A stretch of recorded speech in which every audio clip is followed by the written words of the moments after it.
have had to wait for your opportunity and it's starting to come here. What's this experience been like for you to kind of make a bigger impact now for your team on the field? To me, it's been a big blessing, you know. I mean, it's been a long time coming, but I really cherish all the time that has been taken to come here because I've been able to learn from a lot of great DNs themselves, and just being able to have my opportunity now to come on the field and make plays for my team is just, you know, a blessing in disguise. So I love it a lot. What is that balance between frustrating that you're not getting your opportunity for a while versus learning and soaking it all in? I wouldn't really say it was frustrating. I mean, I feel like there's a lot of times that we all want things in life, but it can't come to us immediately. And that's something that my parents have always instilled in me. So at times it's definitely been like hard to deal with, but I've seen other people come out from waiting even longer, you know. So I just knew that whenever I get an opportunity to go out there and make plays and have an opportunity to help out my team, I know I'm gonna take advantage of it to the fullest.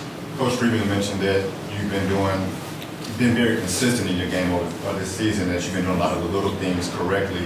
What does that mean to you to know that he wants you to be on the field more to, you know, impact the offense on the other side?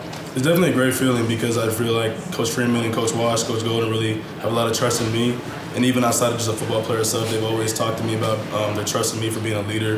And I feel like leading through example is always a great way to be able to motivate like younger players and always keep motivation in the locker room for our upcoming season. Because, you know, right now we're having a season that no one really expected, but as long as we stay true to our traits and keep pursuing and keep believing in what we're capable of, we'll be all right at the end.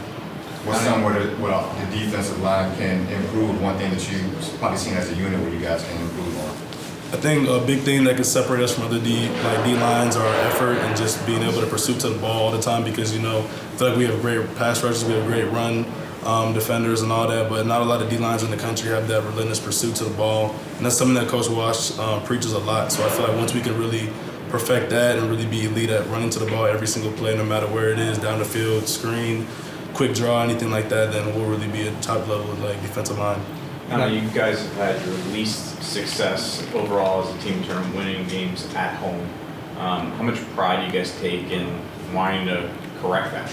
We take a lot of pride in it, you know. It's always a tough feeling when you lose in your house. You know, we take a lot of pride in where we are, the amount of workouts that we have in that stadium, the amount of workouts that we have on this campus. So we never want anybody to come in our house and tell us what's up. But it happens, you know, it's life. You win some, you lose some, but we know that we're just going to take the energy we feel now and just keep going with it and make sure it doesn't happen again. Nana, what do you bring to the defense when you're in the game? In your words, what do you contribute? What's your biggest contribution? I would say my biggest contribution is leadership and effort, really, because I feel like at times in the game there can be moments where communication is unclear and all that, but I know I naturally have a loud voice and I'm always somewhere on the field in the locker room screaming about something, so I just like to use that to my advantage to be able to communicate to the D-lineman what we're doing. And just effort too, because at the same time, you might lose against the block initially at the point of contact, but at the same time, you keep fighting through it and just fight through the interval, you can really end up making a play. And other people are going to see that, other people are going to recognize that, and they're going to realize that you don't have to be perfect in every play.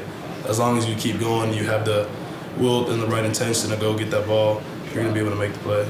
Your teammates feeding off that? Yeah, big time. What's their response when you're in there?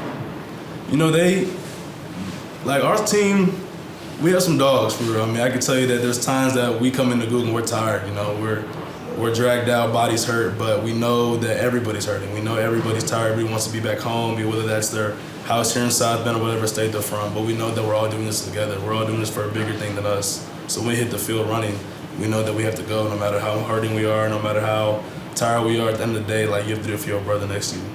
What does this defense know about, you know, UNLV and what they provide offensively, and how you guys can possibly, you know, get some takeaways and some big stops in the matchup? UNLV has a really good offense. You know, they have an explosive running back, quarterback with a great arm, a nice O-line and everything like that. But at the same time, they're also just known for their strategic plays and all that. So we have to really make sure that we're honing on communication and knowing how to align and how to really defend anything they can throw at us. On Saturday, Coach Freeman talked about accountability. What does that mean to you? Accountability to me just really means doing your job and knowing when to do it. Because at the same time, we all out there, we want to make every play. We want to be able to do what we want to do, but at the same time, it's 1 in 11 out there. If you can't do your job, you're going to end up messing up someone else's job. So it's just crucial to us, and just know that no matter what you're doing out there, you have to make sure you do your job before you try to do something extra. Because if we all work as a collective unit, then nobody can stop us. Thank you, Don. Thank you. Thanks, Don.